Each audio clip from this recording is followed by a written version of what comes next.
Welcome back. I've delivered over 3,000 babies, and what I'm going to share with you next shocked me. What if I were to tell you that in 2025, more babies are being born to moms who are 40-something than to teenage moms? It's never happened before in the United States, but it's happening right now. 40-something moms, and most of them having first-time babies.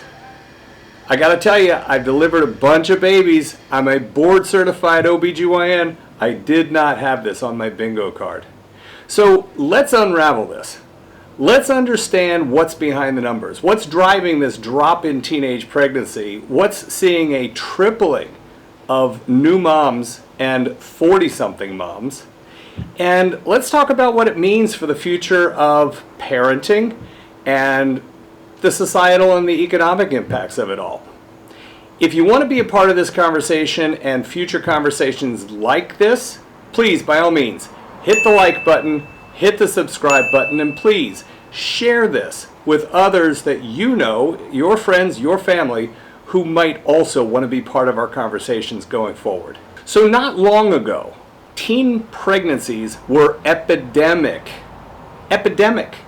And now we've seen a 73% drop from their peak. 3 times more babies are now being born to moms who are 40 and older than were just a decade or two ago.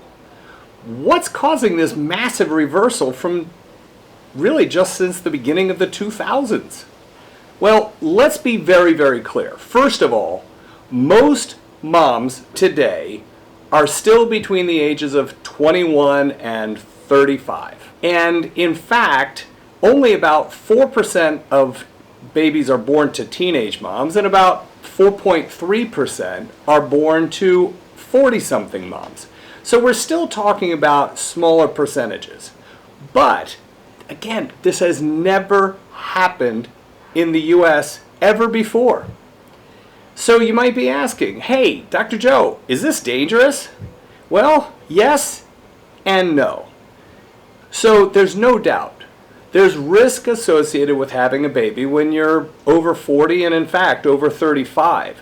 Over 35 is still today classified by the American College of Obstetricians and Gynecologists as advanced maternal age. Note to husbands, don't use that term around your wife, no matter if she qualifies or not. Trust me, I still have the bruises to show for it. However, moms over 40 are 50 times more likely to have a baby with a chromosomal abnormality like Down syndrome. The chances of that happening to a 40-something mom is about 1 in 30. When you're 20 years old, the odds are only about 1 in 1,500. So 1 in 30 for the 40-somethings, 1 in 1,500 if you're 20. So there's no doubt that there's biological risk. Older moms are also at higher risk for poor outcomes due to preeclampsia, preterm birth, other maternal complications, including increased risk of maternal mortality. That means mom doesn't survive the pregnancy. So undoubtedly, there are biological risks to putting childbearing off until you're 40-something. That said, there also are some economic and social benefits to it that have value, right? So at 40 versus 20, those moms are probably more likely to be a bit more economically settled. They're more likely to have mortgages, not rent due. They're more likely to have careers and not jobs, right? So there's that stability financially that allows for the likelihood of a roof over their head, access to regular medical care, access to better schools perhaps, right? So there are some trade-offs, but there's no doubt the biology favors the young. Let's also remember that a lot of 40-something moms are a lot more fit and healthy than 40-year-old women were in, say, my mom's generation, okay? So where did all these teenage pregnancies go? Well, it's not that they're making more use of terminations, because in fact, if you look Pre-Dobbs, before the Dobbs decision impacted Roe v. Wade, pre-Dobbs, across all age groups, elective terminations of pregnancy were down. And especially, they dropped in teenagers. They dropped almost 50% across that decade in teenagers. So where are they going? Well, I would tell you that the numbers around terminations may be off a bit because we have alternatives like the Plan B, the morning after pill. There's zero reporting necessary for that. We also have more medical options for terminations, and I'm not entirely sure that those are recorded as accurately as surgical terminations of pregnancy. So again, there may be some number discrepancies, but I think that's probably nibbling on the margins. I think that the biggest impact that has lowered the incidence of teenage pregnancies has to do with what is known as Larks, L-A-R-C, long-acting reversible contraception. So things like implantable devices, pellets underneath the skin that are as effective as any other method of birth control available, but completely reversible. It only requires pellets inserted and then removed years later if and when the conditions are right to consider pregnancy. IUDs, intrauterine devices, those were strictly forbidden when I was actively practicing. You could not consider them not only for teenagers, but for any woman who had never had a baby. Those rules flipped because scientific studies show that it was in fact a safe option. So you have more Larks, more long-acting reversible contraceptive options available that don't require having to remember to take a pill at the same time every day to be effective, right? Just 20 years ago, 2 out of 3 babies born to teenage moms grew up in poverty. They were more likely to be born preterm. They were more likely to have poor performance in school.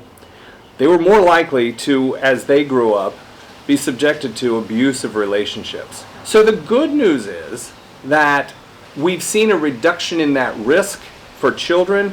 And by the way, if you are a teenage mom, the likelihood is that your child will grow up as a teenage mom or dad also. So fewer kids are facing these really daunting challenges. So how did over 40 moms become a thing? There's no question that the availability and the refinement in assisted reproductive technologies, typically we talk about in vitro fertilization first and foremost, there's no question that that availability has improved the opportunities for moms over 40 to have a baby. However, while ART, IVF, is available, it's often expensive and insurance coverage can be very, very iffy. The other thing to consider is that your odds of a successful pregnancy go way down the older you are when you enter the system. And if you're over 40 and just getting started with ART, be prepared for the doctors to talk to you about diminished success rates unless you consider using an egg donor. And an egg donor is a woman who is probably in her 20s, maybe early 30s, and you're implanting her egg in your body at the transfer. So again, some things to consider. So again, that's the bad news. The good news is, again, the financial stability, presumably the emotional stability, probably creates an environment where you have a stable household, roof over their head at least, access to better healthcare, access to better schools, and they may in fact actually have access to Family Medical Leave Act where they can be paid to be a stay-at-home mom for a number of weeks or even months.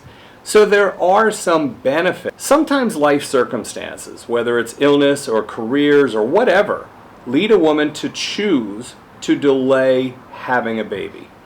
The most important message that I can tell you if you fall into that category is if that's part of your plan, get started now. Start having conversations in your 30s and even in your 20s if that's part of your plan. Again, thinking about the biology. You know, baby girls are born with a set number of eggs in their ovaries. And those eggs are what can be fertilized and, if successfully fertilized, become a baby. That number of eggs never increases, but it decreases with every single menstrual cycle over the next 3 decades. And candidly, the eggs are fresher, and so fertilization is more efficient in a teen or 20-something than in a 30-something or 40-something, right? Logic supports that. Aren't we all familiar with teens and 20-somethings who have no problem getting pregnant? And yet our friends who are in their 30s and 40s, it almost becomes like an exercise or a lab schedule that we have to follow if we want to have that baby that we covet so much. So there's advantages to early, advantages to waiting. Neither one is better, but parenting is changing. So let me give you an OBGYN's perspective. I not only delivered a couple thousand babies, I was in my 40s when I got married, and my wife was in her 30s, and because she was going to deliver our oldest child at age 35, ACOG says she was advanced maternal age. And again, do not mention that at home. Let the doctor take the hits for that, right? Let's go behind the numbers. Teen moms face unique challenges. Despite having programs in school specifically to support them, many teenage moms end up dropping out of school. Many teenage moms lack access to others, family and friends who can provide childcare or the ability to pay for professional childcare. And candidly, they can get stuck in cycles of poverty that are hard to break once they're going. Now, both moms of advanced maternal age and teen moms are at risk, are increased risk for preeclampsia. Preeclampsia is a common medical condition that arises during pregnancy that involves increased blood pressure, swelling, can lead to seizures, can even lead to the passing away of mom and baby. It can be fatal to both mom and baby. And again, first-time moms and moms at either end of the age spectrum are at particularly high risk. Both groups also are at higher risk for other complications of pregnancy. So again, the takeaway isn't that one is better than the other. It's just that the landscape is changing. So what does this mean for the future? Well, fast forward, classrooms in 15 years, there's not going to be as many young parents as there are older parents. There's not going to be a lot of young grandparents around. There may be more stability at home, but there's probably not going to be as many siblings. Maybe, just maybe, there will be a little bit more intentional parenting. There are challenges because higher maternal age increases complexity, cost, and complications. No question. And again, late pregnancy in your 40s is available, but it's not accessible to everybody because of cost and because of the insurance coverage plus or minus, right? So we're not just having fewer babies. We're just having them later and differently. So what's my call to action? As always, let's start by taking care of ourselves so that we can take care of others. Then, let's continue to support the environment that has allowed teen pregnancies to plummet 73% from their peak. Let's continue to support teen moms to find alternatives that are reversible, that avoid so many unplanned pregnancies. And assuming that all the dominoes line up, the safest time for a woman to be pregnant and deliver a baby is still between 20 and 35. If delaying your family into your 40s is the right choice for you, my beg of you is to start the conversation today with your OBGYN. You want to have a conversation about the pluses and minuses, what the game plan looks like going forward.